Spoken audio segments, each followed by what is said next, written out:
What's going on, guys? And we're back with round 2 of our LTAD, long-term athletic development discussion. This week, we're really just talking about what stage 1 is, right? Which is at ages 6 to 9. So remember, in stage 1, we're thinking library, we're thinking breadth of movement. And so the goal that we want to talk about is the idea that, thinking about the pyramid, right? If we're building a foundation of a pyramid, that pyramid has a really wide base, right? Before we can build on top of it to reach peak athletic performance, right? We can't even think about the peak without building the base. And that base needs to be wide and large and big. And so we're thinking movement library. How many books do we have in the library? Can we think about not just having a history section and a math section, but we want to think about covering the wide range of books that we can cover, a wide range of movements, right? Just like that library, we want to have movements in every single category. And so there's a few key categories that we can kind of think about to start this off, right? So we can think running or like locomotion, right? Movement, so like running, skipping. We can think jumping, right? So we can think any kind of jumping, whether it's off 2 feet, 1 feet. We can think about plyometric type movements. We can think more jumping and landing, okay? And we can think throws, right? And I would even say throwing and catching, right? And we can think carry, right? So carrying, we can think about how we carry things. Are we carrying it in the front goblet? Are we carrying it over our shoulder? Are we carrying things overhead? Are we carrying things next to each other?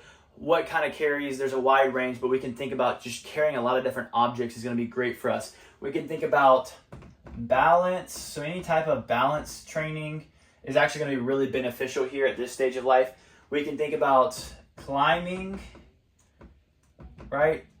Climbing anything. And then we can think about reacting. So these are a few categories that we can kind of think about and break down inside of this stage and really look at, are we trying to make sure we're doing a lot of these things?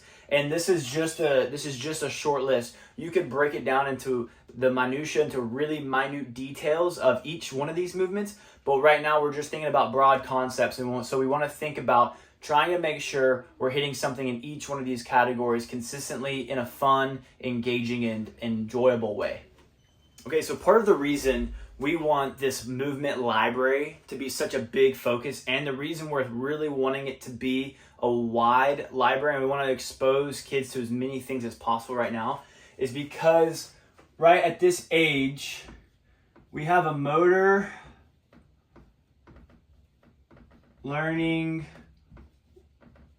window, right? So during this age of 6 to 9, the kids' minds, the athletes' minds, their brains are highly plastic right now, which basically what that means is that our brain is going to adapt and learn movements quickly, right? We're going to be really proficient learners because this is the stage of life that kids are really able to adapt and to learn to things. And so as we expose them to new movements, that's going to allow us and allow them to not only understand the movements, but then continue to build that foundational layer, right, of movement skill and learn it well so that they can begin to build on top of that as they progress in their athletic journey, right?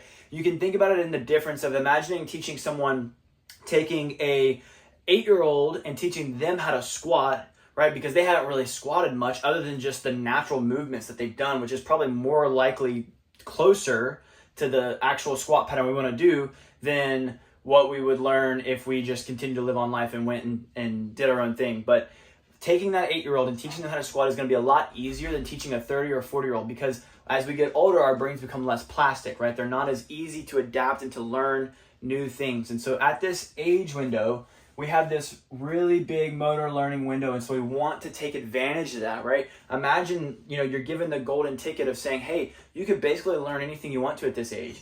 But we take kids and we put them in one singular sport during this window, and so we limit them to the ability or the amount of things that they can learn.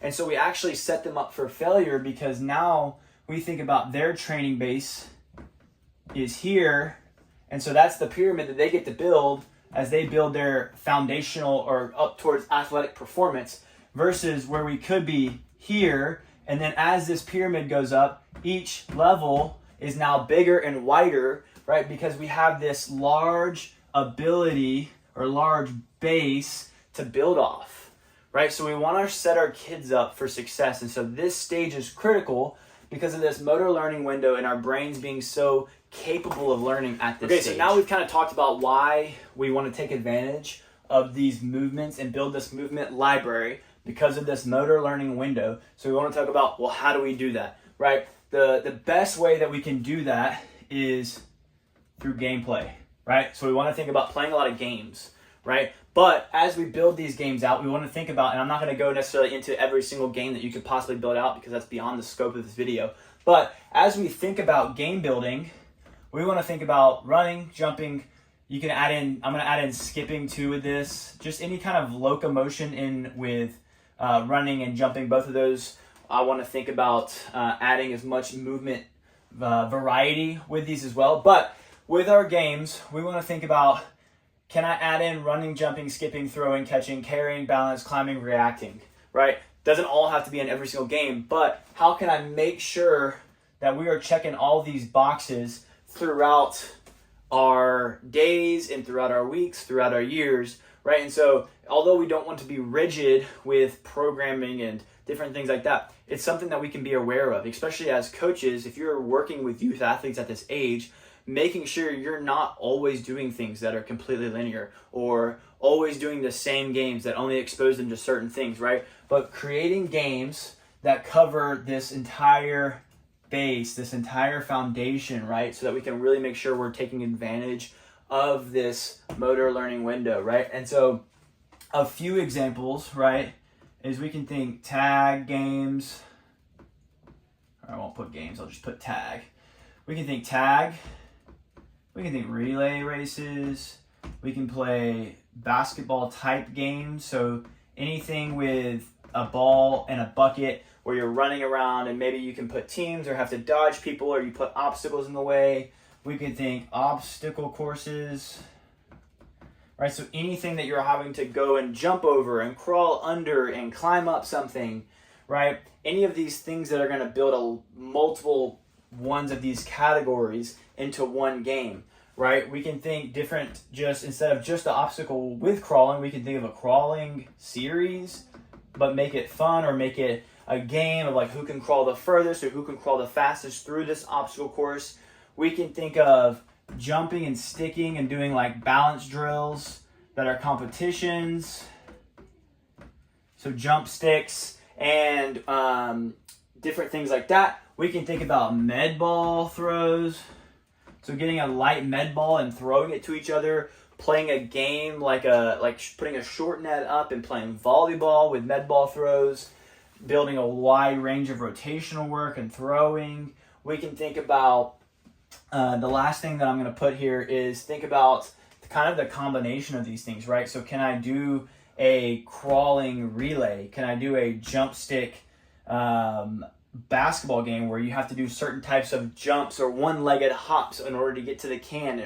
You play every game on one leg, or you can never be on 2 feet at the same time, and so always have to be hopping to get to certain places, right? The big thing is, and I already wrote this word up here, right? But the big thing is we got to think creativity. 2 types of creativity. We want creativity for the kids. We want them to be creative in exploring these different types of movements. But we as parents and coaches also have to be creative in the games that we create to make sure that we're trying to make this right here as wide as we possibly can. And so ultimately what we're trying to avoid is building this small base, right? We don't, as much as we don't want to be overly structured and in terms of programming and how we're programming youth athletes, we also don't want to be so lackadaisical with our programming and so against programming that we actually end up just kind of throwing them into like 1 or 2 sports and just saying, okay, that's good enough. We're not doing, we're not specializing early. We're just in 1 or 2 sports. And so that's good enough, right? Which is great. We don't want to specialize early, but we also don't want to limit it just to organized sport, right? We want to think about creative, free flow playing, right? Where kids can explore movements. And so we're trying to avoid this small base of movement or small experiences, right? So we're not even just thinking from an athletic development, but also just from a human development side. We want a wide range of experiences. Not only does it help brains develop and kids learn new things, and not just learn movement skills, but learn being able to understand people, being able to how to read expressions of people, understanding all that, right? Like these social things also are occurring as our kids are playing. But not only that, but we also want them to be able to create this wide range of movement library and understanding, because that actually gives them the ability to express things that they're really good at. They can verbally express it to you, but you can also see it too. So where you might have been like, oh, my kid's going to play baseball or my kid's going to play soccer, maybe they're actually extremely gifted in something else. And maybe as you get this big library, right, you begin to see that and allow them to say, actually, I really enjoy this thing and I really am good at this thing. And so I actually want to pursue that instead of pursuing baseball, right? It's an easy place to say, we're going to put our kids into one sport and that's what they're going to do, right? And so we end up in this realm where we get to the top and we've got this small base of skill. And yeah, some might make it, right? But many also won't, versus having this wide range. And let's say you still don't get here, right? But you're still here with a wide range of movement, which is going to lead to a much more enjoyable life, to be able to go do a lot of different things. And that's ultimately the goal, right? The goal isn't just professional sports, right? It might be, or just collegiate sports. It might be one of the goals is to get our kids there or allow them to achieve those goals if they want to. But also it's to set them up for a life that they can enjoy, because they have so much things they can do. They can go play pickup soccer, basketball, baseball, softball. They can go do all these things. They can go snowboard and surf and ski and all these different sports. They have this base foundation of ability to go learn things quickly, right? They might not have done it growing up, but because of this wide base, it's going to make learning those things later in life a lot easier than it is if this is where we're sitting. And so in closing, I want to end this video really trying to remind and give parents and coaches the ability to remember that we don't need to be so fixated in our programming that it becomes rigid, right? But we also don't want to miss this motor learning window, right? We want to take advantage of this first stage of development. And I say first because earlier, before the age of 6, we're not really worried about even doing many things in terms of structured development. We're just letting kids be kids, right? Letting them do whatever they want. And a lot of this still kind of comes into play. And you could do a lot of this stuff still with kids under 6. But especially as we start to get to this place where they're learning skills and developing the ability to learn these skills and actually get them pretty quickly, we don't want to miss this window, right? But ultimately, we don't want to be so worried about either of these, right?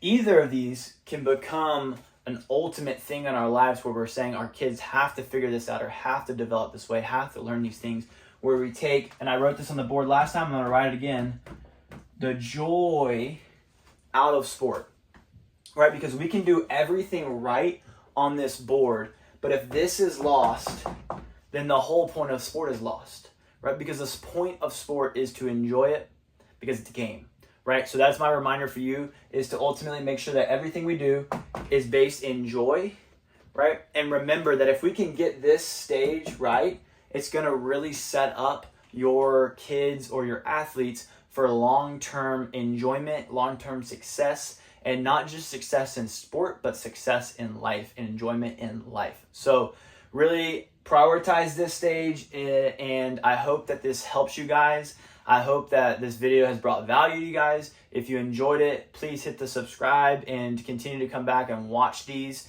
and we'll continue to learn and develop together on how we can help our youth athletes better develop and kids develop and enjoy life through a wide movement library.